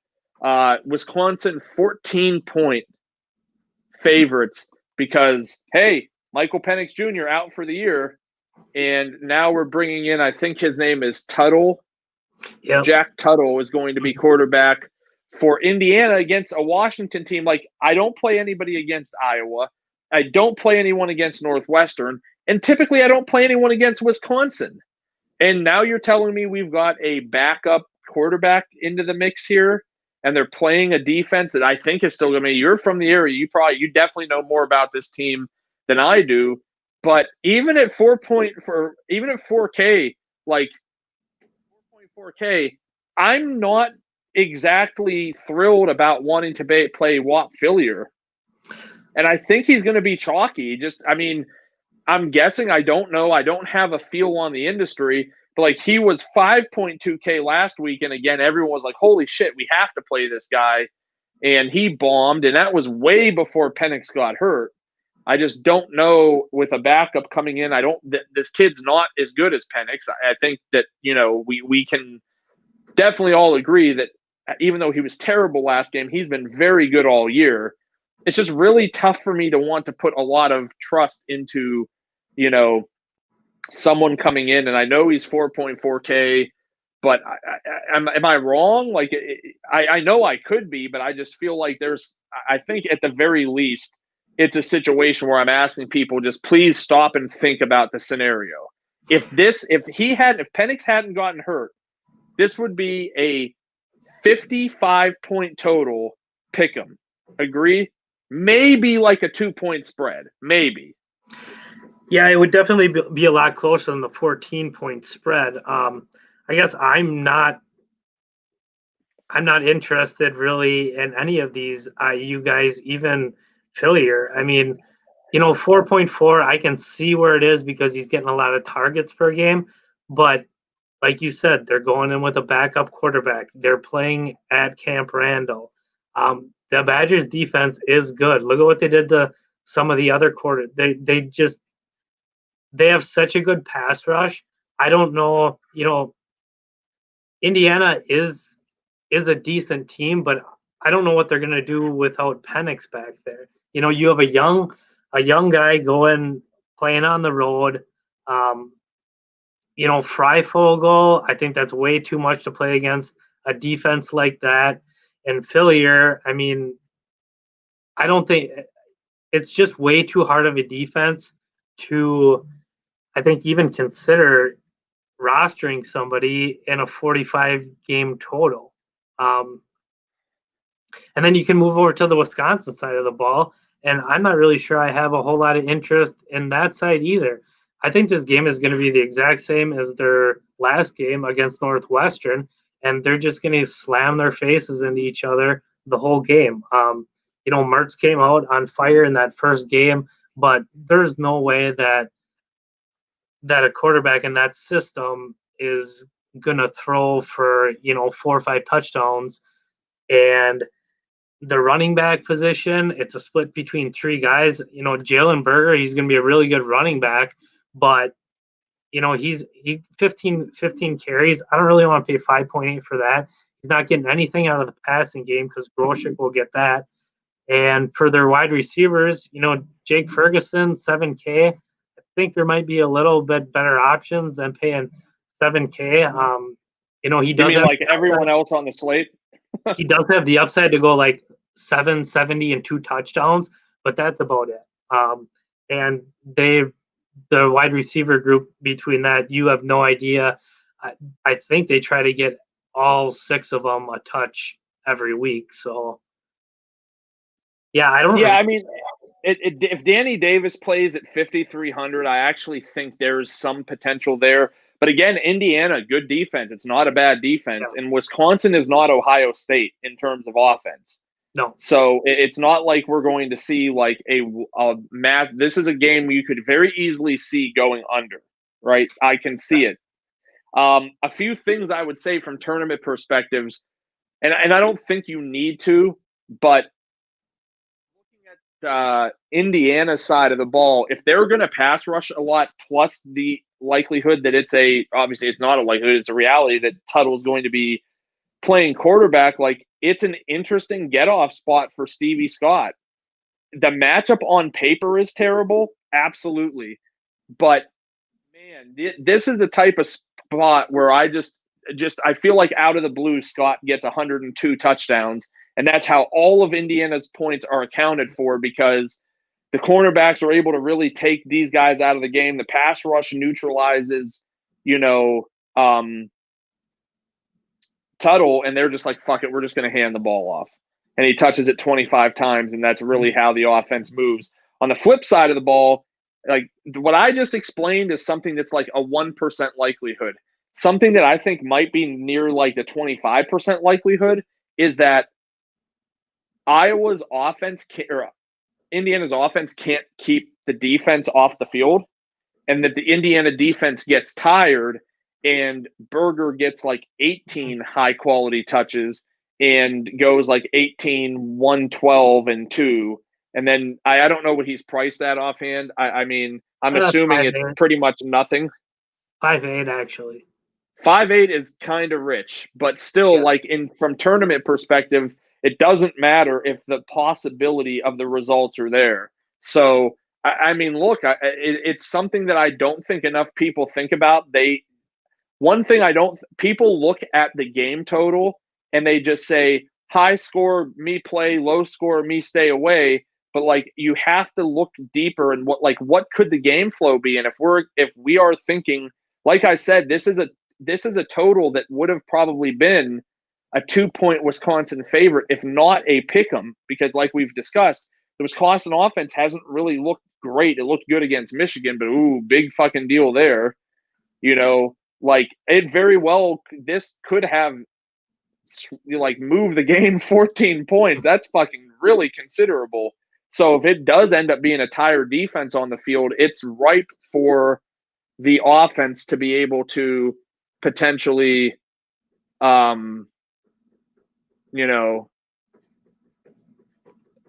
get there. But yeah, I think mostly a stay away from all perspectives. Let's move on to the next game. Boston College at Virginia. A little bit better here. 54.5-point total.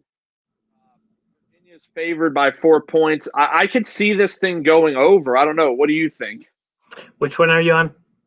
Georgia Tech? This is Boston College. Yeah. Yeah, I actually like the Virginia side of the ball here. We can go back to our Brennan Armstrong. I'm actually kind of a fan of that one. You there, Nick? Yeah, I'm here. Okay. I know. I was just staring. We have like 62 comments from a bunch of assholes that sound like they're not saying anything relevant.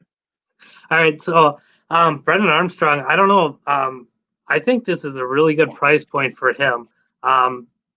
Boston College has not been good over their last couple games and really all season. I mean, they're about 275 yards through the air, 2 touchdowns, 68% completion percentage. I mean, they're giving up almost 30 points to the quarterback position. Armstrong has upside with his legs and through the air. The tough thing with Virginia is they kind of use just about everybody on their team. So, they're kind of running Billy Kemp out of the backfield when he was split out to wide receiver at the start of the year. You have Jana. He was kind of somebody we wanted to target early in the year. I don't know what are your kind of thoughts between Anderson or Armstrong and some of the pass catchers or even running backs they have back there. Yeah, this is, legitimately fucked up because I think Brandon Armstrong is the only playable person on this whole team. Mm-hmm.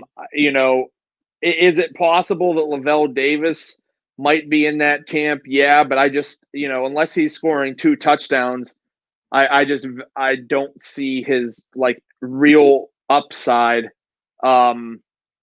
Man, like you're right. It's tough. It's just you want to play people, but Billy Kemp hasn't done anything recently that makes it like it really hasn't done anything all year outside of the NC State game that makes it like I want to play him. On the flip side of the ball, Phil Jurovic's going to throw the ball. I don't know whether he got injured in the Louisville game. Yeah, it looks like he got injured, but he's probable to play. This sets up to be like a shootout. I feel like there's very few games on the slate where I feel like most everything we looked at, it's either blowout or it's going to be low scoring and just a plodding game. And then you have something like this, and you could definitely see the paths. This feels like it's shaping up to be one of those slates where like 90% of my roster is games that start at 3:30 or 4. Yeah. And even looking back to last week, Armstrong, he threw 4 touchdowns and there were 4 different receivers. So as far as trying to cherry pick one of those out, it's kind of like going back to the Texas thing. You're almost better off just playing them naked and hopefully has that 3-4 touchdown upside. As far as the BC side, yeah, I don't know. I know that David Bailey, I think Bailey and Jurgovich both left last game with injuries. I did see today that they were both on track to play earlier in the week, so I'm assuming that they both play. And I think Bailey might be a decent option there. He's 4.9. He has shown upside kind of in the past there. The bad thing is that they're pretty much on their normal Boston College kind of backfield split there. I guess I don't mind the price at 4.9. I don't really like either of these guys because, like you said, there's a pretty definite split. And this is now a passing team. We saw like A.J. Dillon was the last in this, like, last of the mold of the Boston College back that just gets a ton of work. And, I think a lot of us saw a lot of people who follow college football and know who Jurovic is. He's a Notre Dame transfer, Notre Dame typically known for, they have mobile quarterbacks, but they like to throw the football.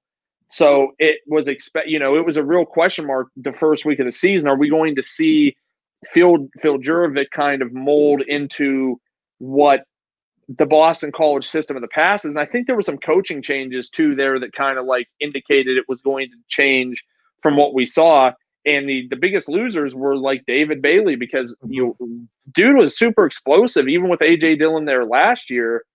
And if we just have this guy scored like 17 fantasy points, and he scored 2 touchdowns. I'm not playing that. That's not enough for me, right? If he was out and it was just Levy, like, yes, now we're having a conversation where I think in a matchup like this, at 4.7K, you could definitely play him. He's involved enough in the passing game, go hard. But if he plays, just I don't like it. On the flip side, in the receiving game, Zay Flowers, great receiver. 5,200 is way too little. It was C.J. Lewis game a little bit last week. He caught the touchdown. Hunter Long is there. He's a guy that, like, all of these guys are priced reasonably well. I would say it's probably Zay Flowers as my favorite. And he might even be a fringe like cash game play. I think looking at that 5, we had so many of these receivers at that 5K, and I even had him written. He's probably one of my favorite low 5K plays right there. I do think this game is going to go a little bit, over I think this game is going to go over the total, and I think that he is a pretty safe option to see 5 to 7 targets here and hopefully find the end zone. Yep, I agree. Next up, a largely write-off game between Georgia and Vanderbilt. 54-point total. 34.5 point home favorites are the Georgia Bulldogs. They're the highest total on the slate. And congratulations to all of their players who all saw pretty significant price increases this week. Again, it's one of those things where if George Pickens had done something, you feel a lot more comfortable paying that $6K price tag. But I think we saw last week, and look, it could change at the drop of a dime, but the week before, Georgia actually had to throw the ball. And that's why we saw the numbers from JT Daniels, right? When I think they were playing, surprisingly, it was Mississippi State, and that was the game where Will Rogers actually kept them in it. And so while they were in it, JT Daniels had to throw. Well, we saw what happened last week when this team gets ahead is they're totally content with just running the football. The problem with that is I don't actually have faith that that's going to be a game-to-game guaranteed script, and that if they get in the lead, they just run the football, right? There's plenty of circumstances that dictate JT Daniels goes out and throws for 250 and 4 touchdowns, and maybe he doesn't get there at 9K, but some of the receivers do. So for me, all of these guys relegated to tournament only for me. I just can't. Maybe you can make a case for Zamir White, but I really don't think you can, especially after we saw the introduction of Kenny McIntosh into the backfield over the past few weeks, now joining an already crowded field of James Cook and Zamir White. So, if now we've got these 3 guys in the backfield, it makes it really uncomfortable for me to want to play any of these guys from Georgia. Yeah, I think this is just a full-out Georgia side tournament, kind of stack Daniels up with one of the receivers and hopefully it hits. I mean, Vandy's bad. I don't really know how much interest I have in paying 9K for JT Daniels. And like you said, White White has the upside to break off 2 50-yard monster runs, but at 6.8 again, he's going to be limited. And I mean, we're not getting 20, 25 touches from him. He has to get everything done in his 10 to 15 touches that he's going to get. Yeah, I'm pretty much out on this. I don't think I'll have a single JT Daniels share. If it kills me, whatever. I think the window for him being something that like crushes the slate is probably pretty low. On the Vandy side of the ball, I mean, Georgia's a really, really good defense. Do we have any interest in King Henry Brooks at 5.9K? We know he's been involved in the pass game. He's been involved in the running game. It does look like maybe a little bit that some of these other guys, have they eaten into – I'm trying to – apparently I don't know how to use a computer. I'm just trying to see, like, I guess really nobody has eaten into his workload. So I guess there's some upside there. We know that Cam Johnson, has that like possession upside, but the matchup is it's really just not good. So I just don't know if there's anyone you really have to go to on the Vandy side of the ball. Yeah, I mean, they're going to be throwing the ball. How that's going to go, I guess really I would only have interest maybe on dart flyers on Cam Johnson and Chris Pierce. I mean, Pierce is at 38, Cam Johnson 44. Going to get a couple targets. Maybe they can somehow break something to the end zone, but I don't know. Going against Georgia, Vandy's not a good team, so I don't really have a whole lot of interest in that. Yeah, moving on. Let's go to Stanford against Washington. 50.5 point total. Washington 11.5 point home favorite. 30 points expected, 31 points. Can we get to some games where I want to play people? You got a triple-headed backfield in Washington. I don't know. I mean, I guess Cade Otton has really, really blown up the last 2 weeks. That is huge. Jesus. I watched this game last week. Newton, I had to look into this more today. Newton he suited up. He didn't play. He stood on the sideline the whole game, and he didn't play. They asked the coach why he didn't play, and because he had a bad practice week. Now he was doing well before that. So yeah, the game before that, he had 2 touchdowns. He only got 8 touches in that one, but he got 15 touches his first game, a reception. So he was basically benched for poor practice performance. So that's kind of why it looks like a 3-headed split there.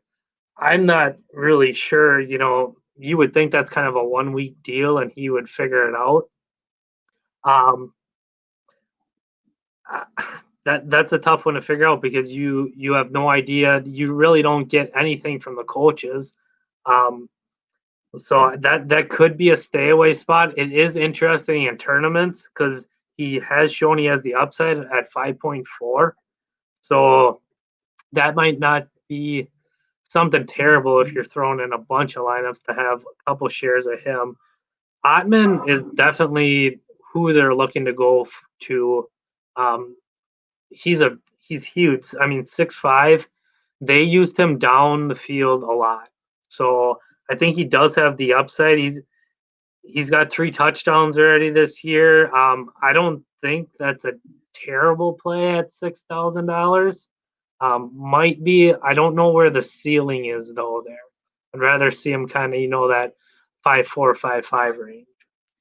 Yeah, I mean, look, in a perfect world, all the players we want to play are always cheaper than they are, But yeah, exactly. I think seeing that in 200-yard games and it having, coming with relatively, decent catch totals of 7 and 8 that they're throwing him the ball. I mean, man, but it just also feels like one of those situations where the rug gets pulled out from you, like quicker than you can imagine. Stanford side of the ball, this is a somewhat tough matchup, I think, just about all around. The the stats are going to be skewed for the Washington run defense because they played the Jamar Jefferson in their first game, and he's just a fucking beast. And I can't really look at that and trust that. So it really doesn't make me want to play. Really, honestly, I'm just kind of walking away from this like, yeah, I don't know. I don't know if I can do anything here. I think I'm probably on team better options. And unless you have something, I'm ready to move on to the last game. Yeah, the receivers, they're kind of all the same. We talked about it last week. Wilson caught the touchdown and he got the $1,000 price bump because he's the one that scored. So that the other two would happen to catch their one or two touchdowns that Mills throws to them. Austin Jones is kind of interesting at 7.1. Probably, I mean, pretty much looks like this year they want to give him 20 carries. He's catching 4 or 5 balls out of the backfield each game, and he's had 5 touchdowns in 3 of their games. So it kind of looks like they're looking for him to lead on for points. But like you said, I think there might be other games that we want to target here. Well, there's one more left, and it's Georgia Tech visiting North Carolina State. 60-point total. Somehow this is just a 7-point spread in favor of North Carolina State. Probably more condemning to their defense than anything else, I would guess. Looking through this, Jeff Sims is 7,300. He runs. He might be the most erratic player on the slate in terms of what their range of outcomes in. Literally, his range of outcomes are 6 to 35. So it's very, very tough. Mm-hmm. And then you have Jamar Gibbs, who was injured and didn't play in the vast majority of the game last week. You have Jordan Mason, who is priced obviously very, very favorably at 4,200 for someone who is likely to be, the starting running back here. But I have no confidence in that. From what I read today, that it sounds like they're going to shut Gibbs down for the rest of the year. Yeah. And Jamorius Griffin was a guy who was getting touches. Was getting touches at the beginning of the season, and he was suited up but didn't play last week. So you have to wonder if he starts to eat into that production of Jordan Mason. I'm not going to be shocked if Jordan Mason is a popular target here because, again, he's 4,200. He's got that perceived starting running back role, but I just don't view it as being safe. And look, maybe it's me just trying to be more creative than I have to be, but it just doesn't feel right to me. Any thoughts? Yeah, I think that's something that we got to look into here. As far as the other guy, suiting up, not really playing. 4.2, if he's going to be popular, it might be something to consider just in cash builds. Getting a 4.2 starting running back that did see 21 carries last week, even if that is a split backfield with a total that is pretty high. I think it's definitely something that we can look into for cash games, but for tournaments, I don't know if the upside is there. Kind of taking a step back. Mm-hmm. This team is expected to score 26.5 points. It's not a team that's getting shit done through the air. So you're basically looking at the backfield combination of the quarterback and the running back. And at $4,200, like you said, if this guy's going to touch the ball 20 times, and Duke is a bad defense, but I don't know that North Carolina State's that much better, honestly. I really don't.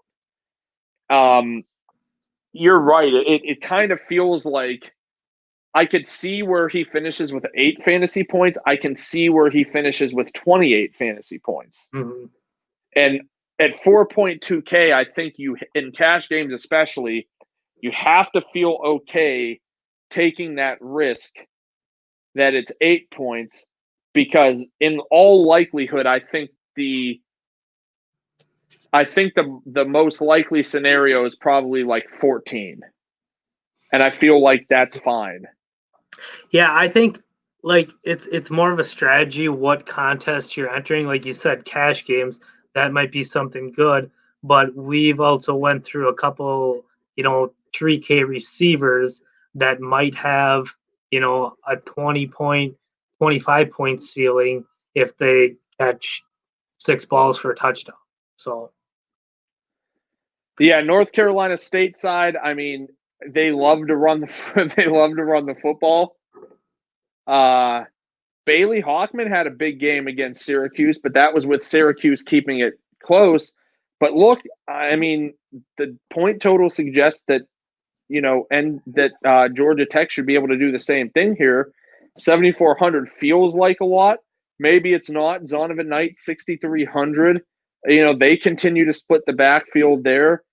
Georgia Tech defense not good. Ricky Person at 4,300. His price just continues to drop, but has literally done nothing this year to warrant wanting to play him. And then you move on to a guy that when I see the price, I'm just like, you kind of have to be fucking kidding me here. And that's Emeka Emezie at 4,900. This is the first time I actually saw this price. Thayer Thomas has either smashed slates or just not even done anything in games. So there's no amount of trustworthiness on my end there. As someone who played him in cash the week between those 30 and 40 point games where he did nothing, it's always tough to kind of – it's a tough side no matter which one of the battles you go with in trying to decide if it's like, are you chasing points or is the production there? yeah, that's one that really jumped out too. Just looking at his games, I mean, it's under 8 points or it's 40. His big games have came with Hockman, so I don't know. That's a really interesting pairing in tournaments. For the upside, I mean, you've seen what the upside is. Even throwing out Thomas there as not playing with Hockman, I think that's a really you're not going to find too many 40 point upside guys on this slate for 5.9K. Yeah, I'm 100% there with you. So that brings us to the end of our marathon podcast here. I think we're going to have to aim to try to keep it shorter. We're at almost we had 2 4. hours. They gave us a huge slate, so hopefully we don't get any more. 15 games. That's a lot, and a lot of this stuff really is trying to talk through like why you're doing what you're doing, and there are some definite points on this slate with Watt Fillier, with maybe Emeka Emezie that we really didn't talk too much about, but he's a very safe play at 4,900. With Jordan Mason at 4,200, like we have these points where you have to talk it through and try to decide. And it sounds like we're both on Jordan Mason, probably going to be good chalk. Watt Fillier, if he's chalk, does seem like it is a spot where he could be bad chalk. Do you have any really strong takes this week or anything else that you wanted to do before this podcast ends? Not really. I think we covered a ton of stuff here. It's just we got to look at what injury news possibly we're going to find out before the slate locks. I mean, we kind of talked through, there's a lot of decent mid-priced wide receivers. And we have some of the running backs that we like.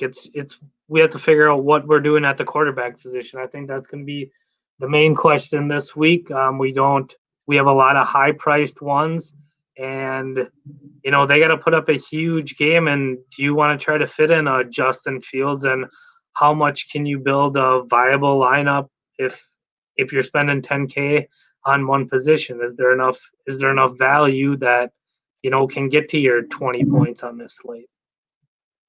Yeah, I mean, I'm going to when we get done with this, kind of just sit down and try to build lineups. But man, as crazy as it sounds, my lean is kind of like there very well might be on the other hand, I feel like we talked about a bunch of like 5K players we liked, and we just don't like anyone who's expensive. Mm-hmm. You know, like that's really what it comes down to. Like we discussed, okay, Garrett Wilson, yeah, he's good. There's windows for Breece Hall. There's windows for Letty Brown. There's windows for Kyron Williams, but nothing just like. And again, I think that's what's great about a slate like this. It's going to be a great tournament slate because it's not like, hey, Breece Hall's playing Clemson, get your 43 points now. You know, it's Breece Hall's playing West Virginia's pretty fucking good defense. Letty Brown's playing Iowa State, which is a pretty fucking good defense. Kyron Williams could easily be phased out of production because Ian Book throws for 4 touchdowns, or there's defensive touchdowns, or they decide to, you know, he gets hit hard on the third series and they're like, yep, he's sitting on the bench because we don't need him to win this game. So I just think there's a lot of frailty in some of these, you know, some of these high priced guys that we really just haven't seen. There's always been one guy who was like a super standout. Maybe it is Kyron and we're just kind of like trying to make excuses to not go there. But at the very least, I think this should be an interesting slate. Yeah, especially with what are we down to 14 games now. Be interesting how that ownership spreads out over, especially the quarterback positions, but all the positions. All right. Well, he is Snoop. I am Nick. You can catch us over at the DFS HQ. I'm such a poor host that I just go like right into it and don't talk about Twitter or Discord. But yeah, if you want to join us, hit us up on Twitter at Eat the Chalk, or is that even our Twitter? I think it's at Eat the Chalk Podcast. I think we are at DFS headquarters on Twitter as well. It'd be very, very good for me to remember these things, but that's why I let Drake host, or not Drake. That's why I let Dwyer. Brian Drake, Brian Dwyer. But come on, this is too close for me to remember here. And plus how easy you get confused on stuff. I mean, I get very easily confused. You know, I thought this was Steve Harvey, actually. I didn't think I thought it was Steve Harvey. And, you know, I was wrong. But anyway, check us out again next week. Have a good week, and don't forget to hit us up. We'll see you. See ya.